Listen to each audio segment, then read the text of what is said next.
Hispanoamericana Filipinas 2024 and Miss Universe Canada 2024, Tia Mate.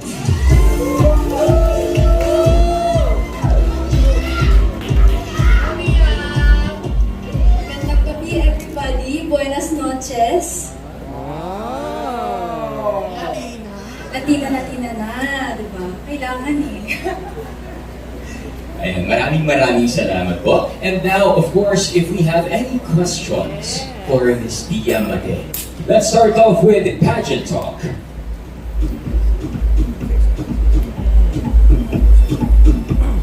Hello, Tia. Good Hello, evening. good evening. Alright, so we all know na mga Latinas yung makakalaban mo. So, ano yung strategy mo para masundan yung liyapak ni Winwin Marquez? Oh my gosh. Well, of course, nakita ko na yung mga kalaban ko sa, of course, online and on Reina, and I'm in the group chat na, and they're all very beautiful women. And I think the most important part is really, truly focusing on yourself. Because if you focus on comparing yourself to the other candidates, on how they walk, how they talk, it's going to block your own success and your own future. So what I'm really going to focus on, especially in this journey, is focusing on my training, focusing on my health, and focusing on making sure that I can be the best candidate for the Philippines in the Reina Hispanoamericana platform. Alright, so any advice from the past queens na lumaban sa Reina Hispano? Ano yung advice nila sa'yo? So I had a meeting with Winwin and I had a meeting with Michelle, and they really both just told me to try my best. Because if you focus on winning the crown talaga, you're going to lose yourself in it and having super high expectations. And they said to really enjoy the pageant itself, because they said the Latinas are so warm, the Latinas are so welcoming, and no matter what, they're going to make me feel like home there. And I'm just very excited to be there and to be in Bolivia, to travel and to proudly represent my country. But the one thing that I really took, especially from Winwin, is to focus on myself talaga. And that's why that was my answer in the last question. And that's what I'm going to be doing in this journey. Best of luck! Thank you! Once again, maraming salamat po, Pageant Talk. And now from Pageant Trend. Hi, Dia. Hello! Congratulations in advance there. Thank you so much. I saw you posted on your social media that you have a train to our Miss Grand International CJ Piazza. So how was it? Oh, I love training with CJ. She's a close friend of mine as well. And it's always fun every time we get to train. Of course, she's strict. She's hard on me, but in the best way possible. Because of course, she's CJ Opiaza, Miss Grand, first runner-up, diba? So, there is this pressure to do well because she is such an amazing trainer, but she's always made me feel that I just need to be myself and to do my best. So every session is so fun and amazing because I can also see my own improvement. And we all know that one of the hardest part of training and in the mga Espanol na pageant is of course speaking Spanish. So are you into training also for speaking in Spanish and studying about their culture? So I have been researching about Latin American culture, and it's very similar to ours. We both focus on God, we focus on family, and of course they're very warm and welcoming as well, just like us Filipinos. With Spanish, there are a lot of Spanish words that are in Tagalog. For example, mesa, silya, trabajo, zapatos. There are so many words. So when I hear Spanish, I can kind of understand. And I also took lessons at Instituto Cervantes. So I took their beginner class. So it really helped me with conversational Spanish. So at least when I get there, I can communicate a little bit with the Bolivians, with the Latin Americans. So at least I can represent as well, and I can communicate well, or try my best at least. And I guess the competition is fast approaching. So, what are the first thing you will do when you get into Bolivia? Sleep, sure. Because the travel is so far. It's very long. It's around 40 hours of travel time. But of course, when I get there, what I'm going to do is of course, introduce myself to the organization, introduce myself to the candidates, and really immerse myself in Bolivia and in the pageant so that I will know what it's like and I will know how to prepare myself fully for the coronation night. Yes. Thank you so much, dear, and best of luck. Thank you so much. Once again, thank you so much, Ms. Dia, and of course, thank you so much, Pageant Trend. And now the questions are going to come from Pageantology. Hola! Hola! Tia. Tia, of course, alam ko naman hindi mo sasabihin yung casual costume mo.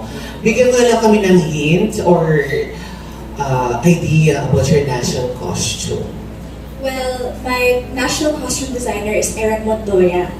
So that is my hint for you, and it's something that represents the shared culture of the Filipinos and the Latinos. That is my little treat for you all about my national costume. May pina-follow ba ka na ba or pina-follow sa social media na co-candidate? Yes, of course. So I follow Colombia, I follow Venezuela, and many other girls as well. Wala pa kayong GC, no? Meron na. With the organization, of course. Wow. And the sample naman ng introduction mo. In Spanish ba? At dapat nakatayo. Sige. Wait ha. Wait, naka-Filipinas or with yung full introduction naman mismo? Yeah, yung mismo sa pageant, yung introduction mo na. Yeah. Wait lang. Okay, game. 1, 2. Dia Remulia Mate, Filipinas! Woo! And yan, huwag ka man nang uupo, girl.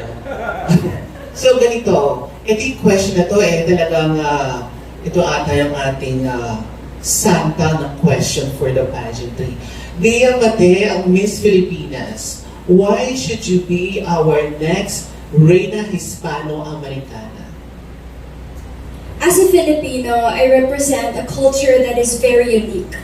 It represents and it blends both Filipino and Spanish roots. And as someone who comes from the Philippines, I proudly represent that, and I want to share that not just in Latin America, but to the rest of the world. And if I am appointed, or if I win Reina Hispanoamericana Filipinas, I hope that I can empower women, empower Filipinos and Latin Americans. I hope that I can show our culture, Filipino culture, to the rest of the world. And of course, I hope that I can bring cultural understanding between the Filipinos, the Latin Americans, and the world, as we know that language has no barrier and we can create deeper connections either way. Thank you. Titan!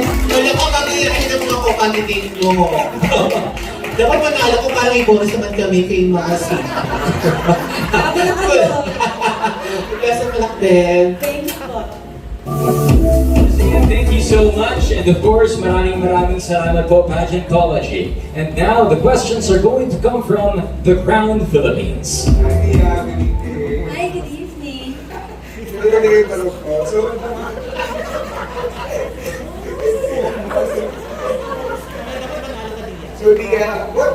Which part of the competition are you excited? I'm really excited to travel and to see new places, and of course to meet new people, because Latin America, I've heard, is such an amazing and beautiful place, especially Bolivia, from what I've heard from my co-queens. And I can't wait to experience their culture, eat their food, and learn all these new things, because I'm really an adventurer at heart, and I'm so excited for this journey. Okay. And so our last question from me. Now that you're embarking on a new journey, siguro sa dami ng mga nakausap mo, mga past winners, ano yung pinaka-memorable advice na nakuha ka from them? For me, the most memorable really is to don't be afraid of the Latinas. Don't be intimidated by them. Of course, they're also beautiful, diba? Mga Amazona, they speak so well, they walk amazing. But it's really just to have fun at Reina, to meet these girls, really learn about them, learn their culture, learn who they are. Because it's about the experience. Reina Hispanoamericana is not just about going there and representing the Philippines. It's really about immersing in the Latin culture, because that is what this pageant proudly represents, and that is what the winner has to do, right? So it's really just to go there and enjoy the process and really work hard to win and to be Reina. I am the only Asian representative in the competition. Thank you so much, Miss Dia, and of course, thank you, the Crown Philippines. And of course, the questions are going to come from the Philippine pageantry. Hello, Dia. Hello. Buenas noches, señorita. Buenas noches. I was impressed with the video that I saw wherein you were like really talking in Spanish. I think it was your Turismo introduction video. Yes, my introduction video. And then beside language, beside family, and beside religion, we have so much that is we have so much that we've learned with the culture from the Latin community.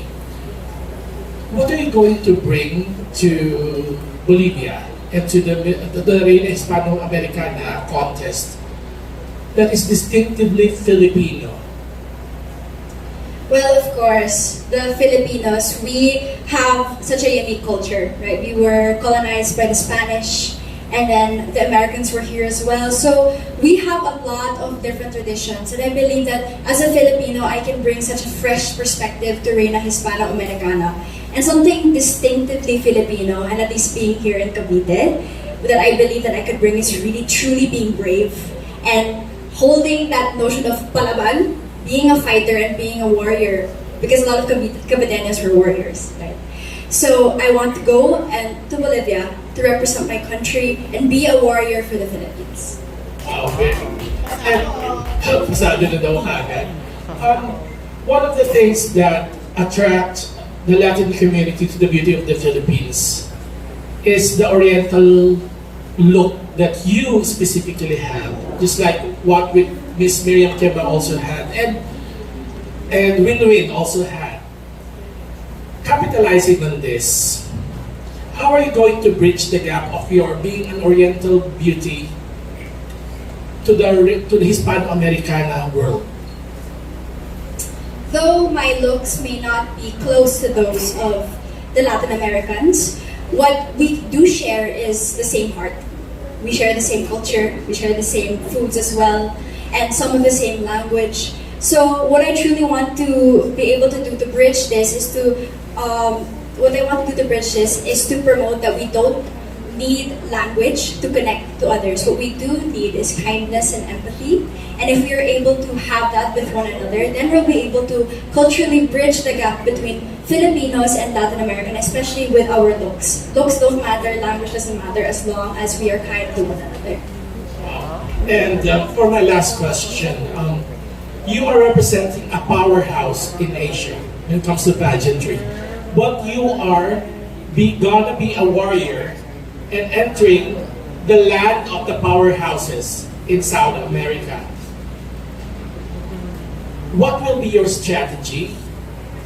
And if there is something negative that you have prepared for, because in preparing for a contest, it shouldn't always be all the positives, because something will happen, negative will happen.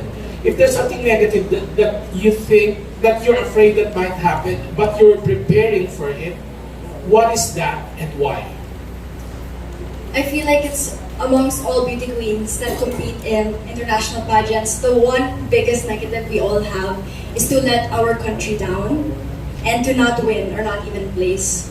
And the way that I prepared for this is to mentally train myself, to create this expectation of myself to really do my best, and that whatever I do, I know that I'm going to make my country proud as long as I stand tall, stand high, and I represent myself in the best way possible. I will never let my country down. Thank you, and buena suerte. May pupunta ba daw na, I was thinking about that. Who will be supporting you? Sino mga special guest mo sa Bolivia? Well, of course, my glam team is going to be with me, so I'll have your support with me. My family is going to be with me, and I'm gonna have a lot of support there. JK, sana. Pero because of the extensive traveling time, he might not be able to make it because he does have a lot of scheduled tapings and work. Sige, go. So yeah, best of luck. And we think that you're gonna make the Philippines proud. Thank you so much. Once again, thank you so much, Ms. Dia.